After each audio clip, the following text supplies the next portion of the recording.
I wish I had followed these 7 steps to avoid injuries when I was younger, but I'll be transparent with you and tell you, I just didn't do it.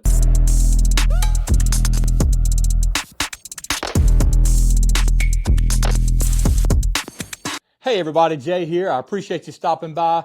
You know, it's interesting. Sometimes the basics are so basic, we overlook them, and oftentimes that can spell trouble for us. So I want to quickly discuss injuries in this video, and I want to give you 7 basic tips to keep you healthy as you go through your workouts. Now, while I'm giving you this list, do me a big favor and reflect on your own situation, and I want you to let us know in the comments below if you do any or all of these things I'm about to tell you. Tip number 1, always warm up. Seems pretty obvious, right? You'd be surprised though how many don't do this. But before you start lifting, spend at least 10 to 15 minutes warming up your body, warming up your muscles.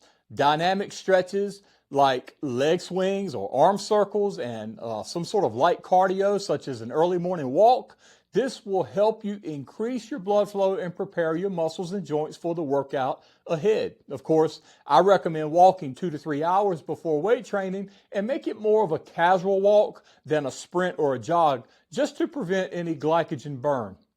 A good warm-up can significantly reduce the risk of muscle strains and joint injuries by increasing your body temperature and improving flexibility.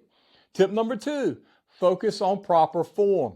Good technique is crucial at any age, but it's especially important as we get older. Incorrect form can lead to injuries like strains, sprains, and even more serious issues like herniated disc or torn ligaments. For an example, when performing squats, before using any weight, perform the exercise with no weight at all. Establish proper form using no weights, and then as you implement the weights into the exercise, replicate that same form. And with an exercise like squats, always be sure your back remains straight through the movement. As you do this, you will find that if you can replicate the warm-up movement, you have a much better chance of getting through the workout without injury. If you're unsure about your technique, consider working with a trainer or using mirrors to check your form. Proper form not only prevents injuries, but it also ensures you're working the intended muscles effectively. Tip number 3, lift within your limits. It's essential to choose weights that are challenging but manageable. Avoid the temptation to lift too heavy, which can compromise your form and can increase the risk of injury. Start with a weight that you can handle comfortably and focus on performing each rep with proper technique. Gradually increase the weight as your strength improves. This progressive overload approach will help to build strength safely without putting unnecessary stress on your body. One other thing, something I always do now that I never did when I was younger is I always start out with warm-up sets using extremely slow movements and extremely light weight. You might want to try doing that as well. Tip number 4, prioritize rest and recovery. We talk about that a lot on this channel. We can't overemphasize the importance of this. Your body needs time to recover between workouts, especially as we age. Overtraining can lead to fatigue, decreased performance, and a higher risk of injury. Make sure to get enough rest and consider incorporating rest days into your routine. Quality sleep is also crucial for muscle recovery and overall health. What do I consider quality sleep? 7 to 9 hours. Also, be sure to listen to your body, and if you're feeling particularly sore or fatigued, you might want to take an extra day off or opt for a lighter workout. Tip number 5, use supportive gear. Put down the ego and pick up the supportive gear such as weightlifting belts, wrist wraps, and knee sleeves. These can provide extra support and stability, helping to prevent injuries.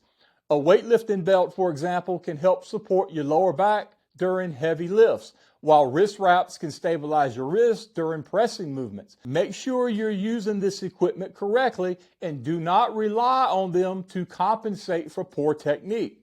Supportive gear should enhance your performance, not become a crutch. One common injury that affects many people's workouts, though it may seem minor, is blisters and torn calluses on the hands. I have seen people miss days in the gym because they couldn't do anything with their hands because they were so sore from open calluses. If this is an issue that's affecting your workouts, just wear gloves, wear workout gloves, and don't worry about what others may think or say. It's going to help you in the long run. Tip number 6, stretch regularly.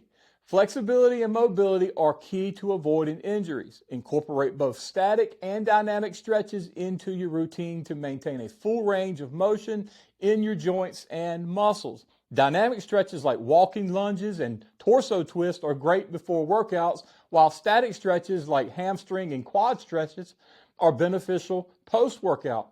This helps prevent stiffness and reduces the risk of strains. Regular stretching can also improve your overall performance by allowing you to move more efficiently. Also, if you don't currently use any type of foam roller, you may want to consider getting a foam roller and use it pre and post workouts. I use a foam roller quite often, and it's extremely helpful for me. The 7th tip that I want to give you to preventing injuries is progress gradually. When increasing the weight, do so in small increments. Sudden jumps in weight can overwhelm your muscles and joints, leading to injuries. For an example, increase the weight by 2.5 to 5 pounds at a time rather than making large leaps of 20 and 30 pounds. Slow and steady progress is the best way to ensure long-term success and safety. This method allows your muscles, tendons, and ligaments to adjust and adapt to the increased load, which will reduce the risk of injury. You should never feel the need to overload the weights beyond what your body structure is ready for, so always progress slowly. Remember, the key to staying injury-free is to live smart, listen to your body, and prioritize proper technique and recovery. All right, that's all I have for you for today. I want to catch you on the next video right here. Until then, you go get fit.